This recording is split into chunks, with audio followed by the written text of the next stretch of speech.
The first warning did not come from a raised voice. It appeared in small gray letters on Marissa Keene's crew tablet. Seat 2A, paid, confirmed. Then, beneath it, Marissa added a manual note of her own. Visual mismatch review. Nia Langford saw the reflection of the tablet in the dark window beside her. The words were faint, reversed by the glass, but clear enough. She did not turn her head. She did not ask why. She stayed seated in 2A, one hand resting on the leather armrest, the other holding a thin black tablet. Outside the oval window, the late afternoon light stretched across the wing of Canyon West Air Flight 418. The plane was still parked at Gate 9, waiting for the last of the passengers to board. Inside first class, people spoke in low voices. Ice shifted in short glasses. A man in seat 1C adjusted the angle of his phone against the window and checked his own reflection. Across the aisle, a woman with a cream-colored purse watched Nia over the top of a magazine without turning a page. Marissa stood at the forward galley in a pressed navy uniform, her hair smooth, her smile controlled. She had greeted the last three passengers by name. Good afternoon. Mr. Voss, welcome back. Mrs. Porter, nice to see you again. Mr. Bell. When Nia had stepped through the aircraft door, Marissa's smile had stayed in place, but the warmth had dropped out of it. Now she stood beside row 2, tablet in hand. Ma'am, Marissa said, "This section is being verified." Nia looked up slowly. "My seat is confirmed." Marissa's thumb hovered near the manual note she had just created. "We still have to protect the cabin from misassigned passengers." The phrase moved through the first-class cabin like a draft under a closed door. In seat 1C, Graham Voss lifted his phone higher. He was already live.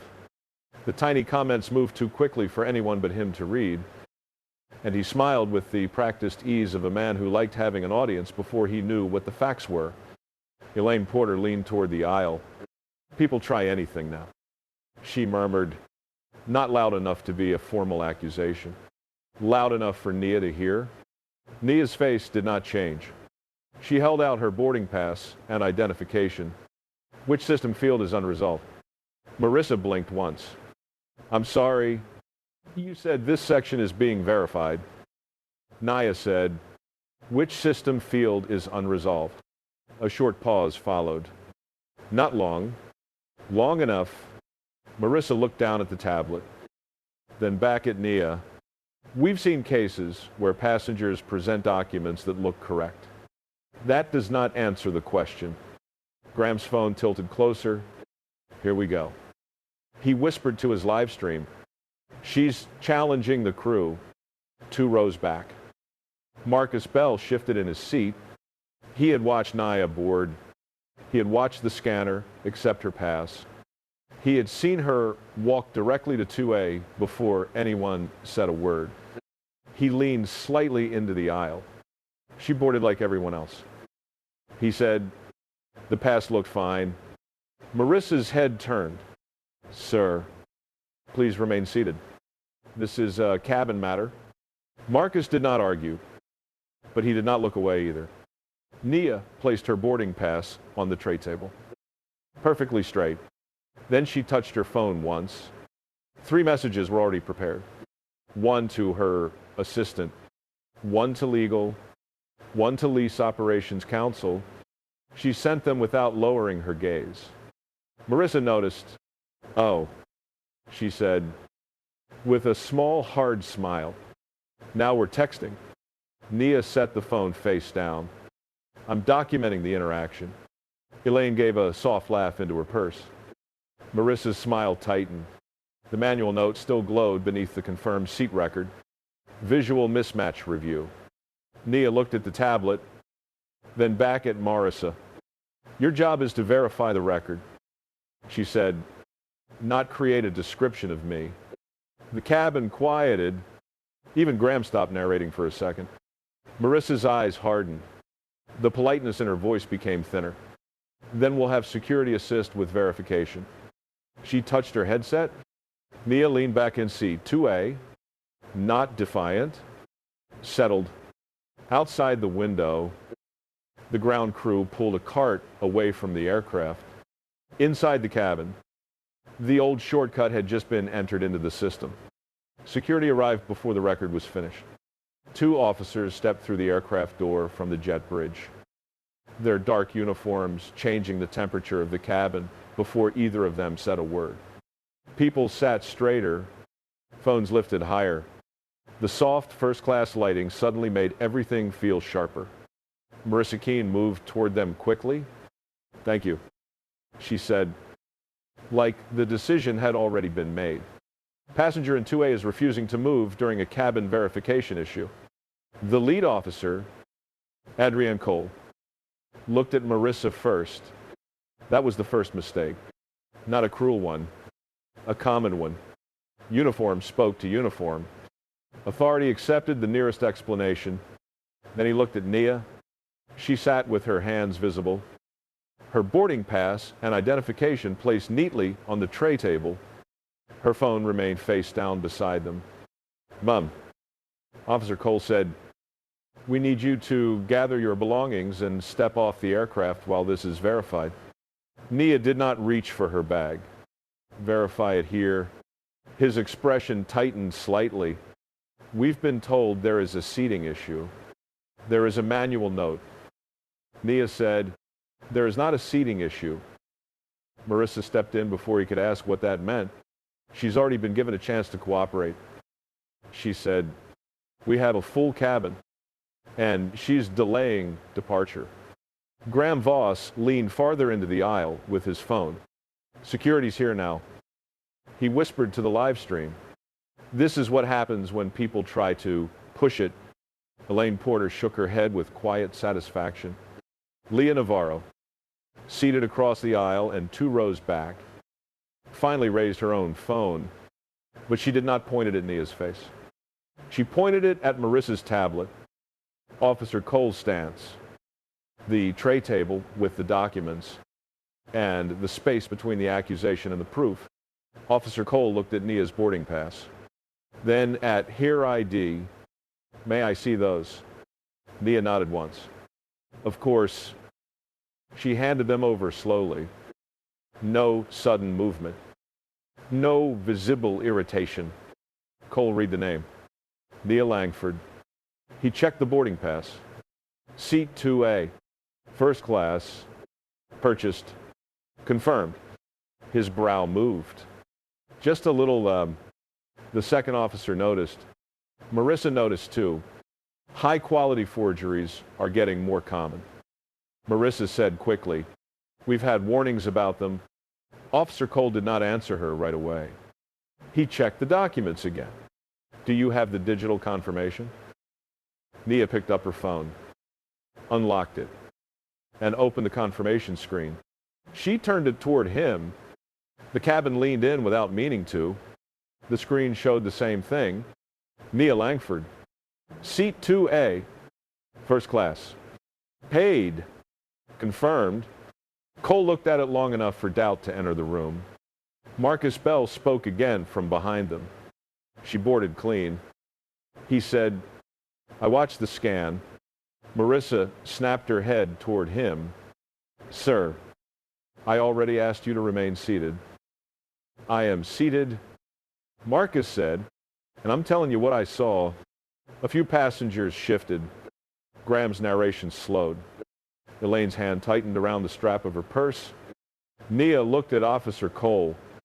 "Your concern came from the crew report," she said. "The crew report came from a manual note. The system record shows my seat." Cole's jaw worked once. "Ma'am, we still need to resolve this outside the cabin." "No," Nia said, not loud, not sharp.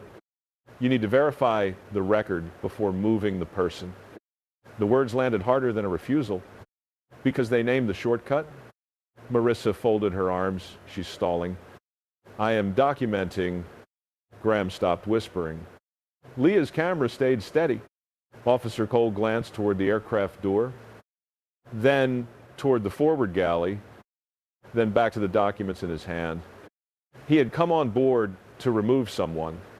Now he was holding a valid ID, a valid confirmation, and an accusation that had no clear field attached to it. What exactly was unresolved? He asked Marissa. For the first time since security entered, Marissa did not answer immediately. She looked at her tablet.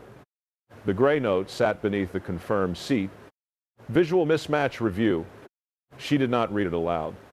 Instead, she said, it did not look consistent with what Cole asked. Marissa's eyes hardened. With the cabin profile, the answer hung there. Not policy, not payment, not duplication. Profile. Nia's face stayed calm. But Leah heard the sentence clearly and tilted her phone just enough to catch Marissa's tablet again. Officer Cole exhaled through his nose.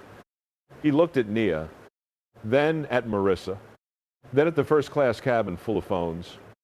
I'm calling a senior flight manager, he said. Marissa turned sharply. That isn't necessary. Cole kept his voice even. It is now. Nia leaned back in seat 2A. The documents were still in order. For the first time, the cabin was not watching to see if she would be removed. They were watching to see who would admit the record had been right from the beginning. Senior Flight Manager Colin Mercer boarded with a tablet in one hand and a delay sheet in the other. He came in fast, not rushed enough to look nervous, but fast enough to make it clear he did not appreciate being called onto an aircraft for a first-class seating dispute. His uniform jacket was buttoned. His name badge sat perfectly straight. His expression said he had already been told what kind of problem he was walking into. Marissa met him at the forward galley. Colin, thank you, she said, lowering her voice but not enough. Passenger in 2A has refused multiple instructions. Security has been unable to clear the seat. Colin glanced toward Officer Cole. Unable? Cole's face stayed neutral. She has documentation. He said, it matches the seat. That answer slowed Colin for half a step. Then he looked at Nia. She had not moved. Her boarding pass, identification, and phone confirmation were back on the tray table in a neat line. Her hands rested beside them. Colin approached row 2. Miss Langford, Nia Langford. She said, I need to review your boarding pass and ID. She handed them over without comment. Colin checked the paper pass first, then the ID, then the digital confirmation. His eyes moved quickly. Trained by years of airport disputes, name, seat, date, flight, cabin, payment status, everything matched. He looked at Marissa's tablet, then at his own. A silence opened. Graham Voss, still live from seat 1C, whispered. Manager's checking it now. His voice no longer had the same confidence. Leah Navarro's phone stayed steady, angled toward Colin's hands and the documents, not Nia's face. Marcus Bell leaned back, arms folded, watching. Colin tapped through the airline system, passenger record, seat map, payment confirmation, no duplicate assignment, no fraud alert, no chargeback hold, no security flag. Seat 2A belonged to Nia Langford. Still, Colin did not say that. Not yet. These appear legitimate, he said. Marissa's mouth tightened. Elaine Porter shifted in her seat. Officer Cole turned slightly toward Colin, waiting for the obvious next step. But Colin kept scrolling. We still have irregularities. He said. Nia looked up. Name the irregularity. The cabin went still. Colin's thumb paused above the tablet. It's a verification concern. What field? Miss Langford, we are trying to avoid further delay. What field She repeated. Her voice did not rise. That made the question harder to avoid. Colin glanced at Marissa. Marissa looked away first. He tapped the screen again, then said, "There is limited travel history attached to the passenger profile." "That is not an irregularity," Nia said. "It can require additional review." "Does it require removal from an assigned seat?" Colin's jaw set. "We can complete this more efficiently at the gate." "No." Nia said, "You can complete it here. You have the ID. You have the ticket. You have the payment confirmation. You have the seat map." Colin straightened, projecting his voice now.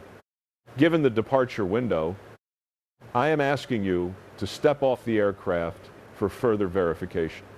We will rebook you if everything clears."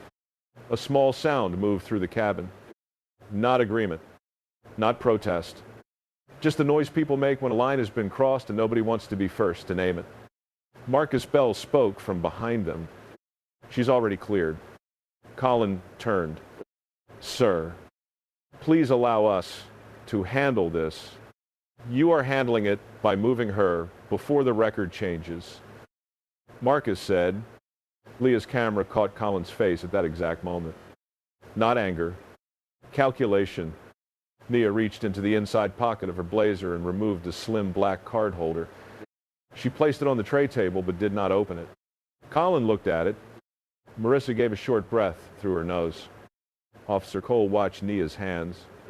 Nia said, "Before this becomes an operational risk decision, Captain Hale should see the lease record." Colin blinked. "The lease record?" "Yes." "This is a passenger verification issue." "No," Nia said. "It is becoming an aircraft risk issue because you are attempting to remove a confirmed passenger based on a note that does not name a system field." From the cockpit corridor, Elise Warren appeared. She was the senior attendant assigned forward. Calm but tense. "Colin," she said quietly. "Captain Hale wants an update." Colin did not turn. "Tell him we're resolving it." Elise hesitated. He asked specifically about Seat 2A. That changed the air. Graham lowered his phone a few inches. Elaine stopped moving. Marissa's eyes flicked to Nia's card holder, then back to Colin. Nia remained still, not waiting to be believed, waiting for the right person to check the right record. Captain Owen Hale stepped out of the cockpit with the stillness of someone who had learned not to hurry inside a narrow aircraft. He did not look at the phones first. He looked at the aisle. Officer Adrian Cole standing beside row 2. Colin Mercer with a tablet in his hand. Marissa Keene near the galley. Posture tight. Nia Langford seated in 2A with her documents lined neatly on the tray table. Then his eyes moved to the small black card holder. Everyone stepped back from row 2. Captain Hale said, his voice was quiet. It still moved people. Officer Cole shifted back first, guiding the second officer with him. Colin took half a step toward the galley. Marissa did not move until Hale looked directly at her. "Back," he said. She stepped away. The cabin went silent except for the faint hiss of air through the vents. Captain Hale stopped beside Nia's seat. "Miss Langford," he said, "careful now. I understand there is a verification concern." Nia looked up. "There is a confirmed seat, a valid ID, a paid ticket, and a manual note. No one is tied to a system field." Hale's jaw tightened slightly. "May I see the lease record you mentioned?" Nia opened the card holder. Inside was a simple matte card. No oversized logo. No dramatic gold border. It read, "Nia Langford, founder. Langford Aviation Trust Commercial Aviation Division." Colin leaned forward despite himself. Marissa's eyes caught the title and hardened as if disbelief could still protect her. "Anyone can print a card," she said. Nia did not look at her. "That is why I did not ask you to rely on the card. She opened her tablet, not the airline app, a secure portal with a dark blue header and a two-factor prompt. She entered a code from her phone, then placed the tablet on the tray table where Captain Hale could see it without touching it. The page loaded slowly. No one spoke while it did. Then the record appeared, tail number N612CW, registered owner, Langford Aviation Trust, operating lessee, Canyon West Air, lease status, active, maintenance support, Langford Aviation Trust Commercial Division. Captain Hale leaned closer. His face changed, not with shock, but with recognition of consequence. Nia tapped once more. A fleet summary opened below the aircraft record.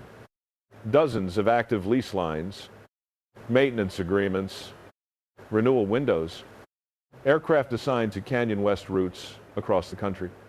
Colin's face went pale around the mouth. Officer Cole looked from the tablet to Nia, then to Marissa's crew device. Graham Voss's phone dipped. For the first time since this began, he stopped narrating. Elaine Porter stared straight ahead. Leah Navarro kept recording. Her hand was steady. Captain Hale took out his own operational phone. I'm going to verify through the company channel. Please do. Nia said. That sentence shifted the room again. She was not asking to be believed. She was asking them to check. Hale dialed a secure operations line and gave his employee code, the aircraft tail number, and the name on the lease portal. The cabin heard only his side of the conversation. Yes, Canyon West 418, Gate A9. A pause. Confirm ownership and active lease status for N612CW. Another pause. Longer this time. Hale's eyes closed for half a second, then opened. Understood. He ended the call for a moment. He stood in silence with the phone still in his hand. Then he turned to Colin. The lease record is confirmed. The words landed without volume. That made them worse. Marissa swallowed. This was still a cabin verification issue. Nia finally turned toward her. No. It became a cabin verification issue after you created a visual mismatch note under a confirmed seat. Marissa opened her mouth. Nia continued, still calm. Captain, this aircraft is under my company's lease. I was nearly removed from it because your team chose assumption over verification. No one moved. Nia looked at Colin now.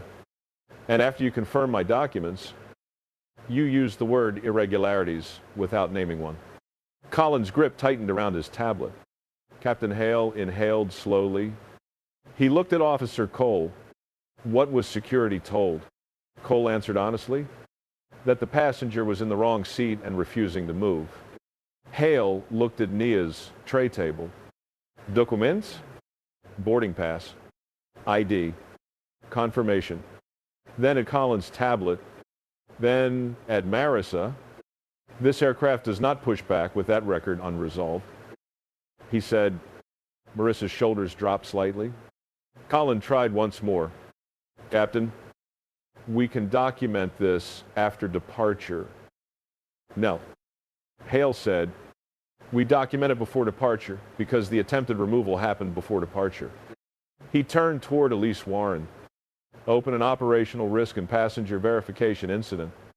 Lock the passenger record. Add the security call language, the manual note, and the lease verification call.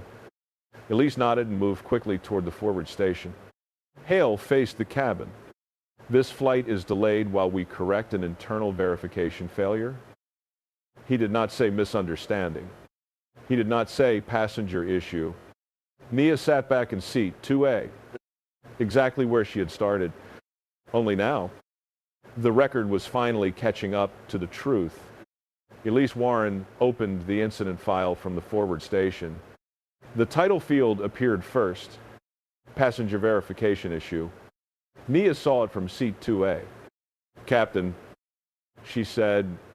Captain Hale turned back. That title is incomplete. Colin Mercer exhaled through his nose. A small sound of frustration. He probably thought no one would notice. We can refine the language later, he said. Nia looked at him. That is how false records survive. The cabin stayed quiet. Even Graham Voss, who had been live for most of the incident, had stopped speaking to his audience. His phone was still raised, but his face had changed. He was no longer performing certainty. He was watching consequences assemble themselves in real time. Nia turned her tablet slightly and opened the Canyon West Passenger Service Manual. She did not scroll like someone searching. She knew where she was going. Section 12.4, she said, passenger documentation must be verified through official systems before any public accusation of fraud. Misrepresentation or improper seating? Colin's eyes flicked toward the screen. Nia continued, you confirmed my boarding pass. You confirmed my ID. You confirmed my payment status. You confirmed my seat. Then you said irregularities without naming a field. Captain Hale looked at Colin. Was there a fraud flag? Colin did not answer immediately. Was there a payment hold? Hale asked. No. Duplicate seat assignment? No. Security alert? No. Nia looked toward Marissa. Then the only unresolved field was the one she wrote herself. Leah Navarro's phone caught Marissa's face as the words landed. Marissa's tablet still showed the manual note. Visual mismatch review. Officer Adrian Cole shifted, then spoke before anyone asked him to. My initial call was based on crew language. He said, I was told the passenger was in the wrong seat and refusing to move. I need to amend that. The document shown in cabin confirms seat 2A. Captain Hale nodded once.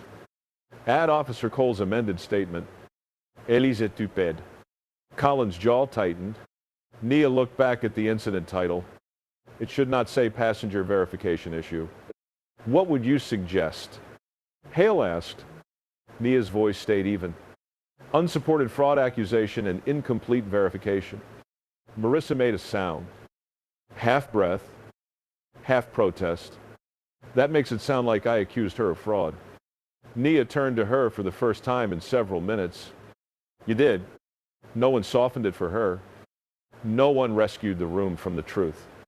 Captain Hale faced Elise. Changed the title. Elise deleted the first line. A new title appeared. Unsupported fraud accusation and incomplete verification. Nia watched the words settle into the file. Then she added, include discriminatory cabin escalation. Colin looked up sharply. That is a serious classification. It was a serious escalation. Nia said, the note says visual mismatch. Not duplicate ticket, not payment hold, not passenger alert. Visual mismatch. Marcus Bell spoke from behind them. She was treated differently before anyone checked anything. Leah lowered her phone slightly and said, I have that on video. I also have Marissa calling it cabin profile. Hale looked at Elise. Add witness statements from Bell and Navarro. Marissa's shoulders dropped. For the first time, she looked less angry than afraid. Captain Hale turned to her. Ms. Keene, you are removed from passenger-facing duty pending investigation. You will remain at the forward jump seat until a ground supervisor takes your statement. You will not access or edit the passenger record. Marissa opened her mouth, then closed it. Colin stepped back as if distance could separate him from the file. Hale looked at him next. Your deplaning authority is suspended for the remainder of this departure. Any further action goes through me. Colin nodded once. It was stiff. It was not agreement. It was recognition. Nia picked up her phone. One message from Lease Operations Council waited on the screen. Exposure report ready? Shall we initiate contract review? She replied with one line. Initiate review. Do not ground aircraft. Preserve records first. Then she placed the phone down. Captain Hale watched her. We will issue a correction before departure. He said, Not an apology over the speaker. Nia replied, "A correction in the record." Hale nodded. He understood the difference. Now, a few minutes later, he addressed the cabin. "Ladies and gentlemen, our delay was caused by an internal verification failure. The passenger assigned to seat 2A is properly seated and will remain there. Speculation about this passenger is to stop now." No applause followed. That helped. Nia did not need applause. She needed the system to stop lying. The aircraft door remained open a little longer while the file locked. The statements attached, and the false note became evidence instead of explanation. Only then did Captain Hale give the order to close. Canyon West Air did not get to close the file as a misunderstanding. By the time Flight 418 landed, Langford Aviation Trust had already sent a formal notice of concern to the airline's legal and operations teams. It did not mention hurt feelings. It did not mention embarrassment.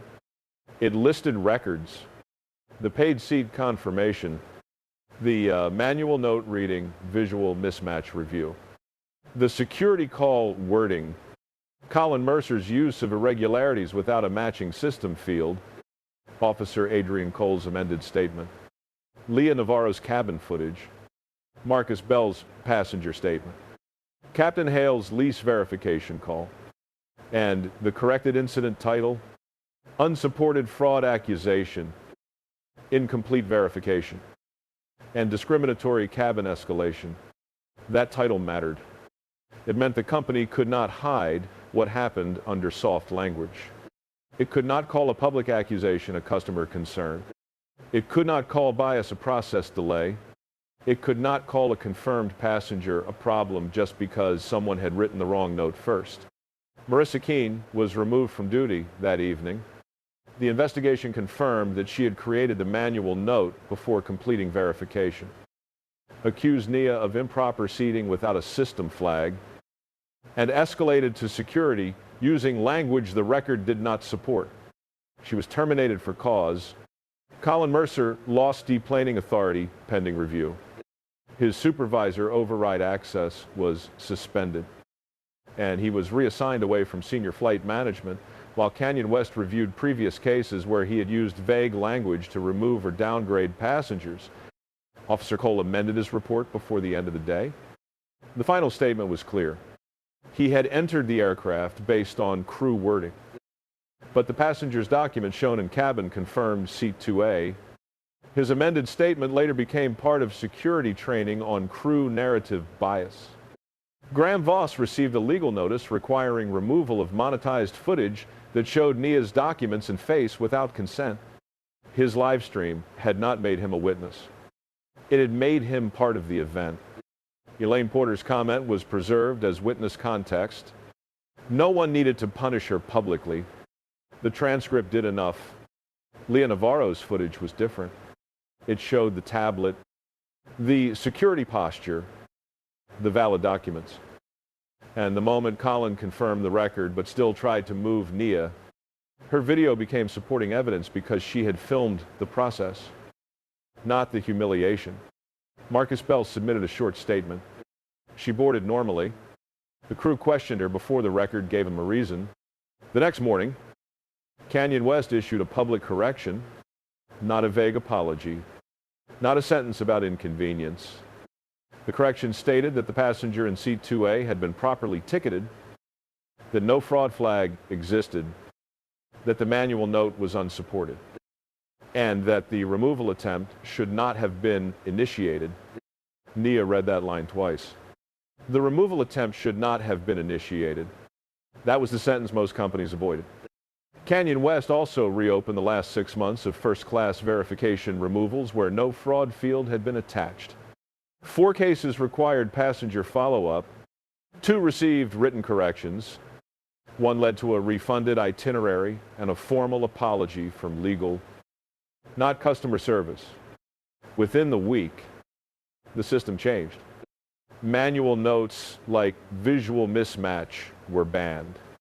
Any fraud accusation now required a specific system flag, payment hold, duplicate seat, identity alert, chargeback notice. or manifest conflict. Without one, the accusation field stayed locked. Security could not remove a passenger from an assigned seat unless an airline supervisor named the unresolved field in writing.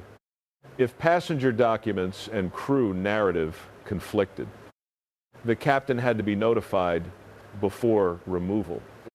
And any incident involving a leased aircraft triggered a contract risk report, not because contractors deserved special treatment, but because the airline had finally admitted what it should have known already.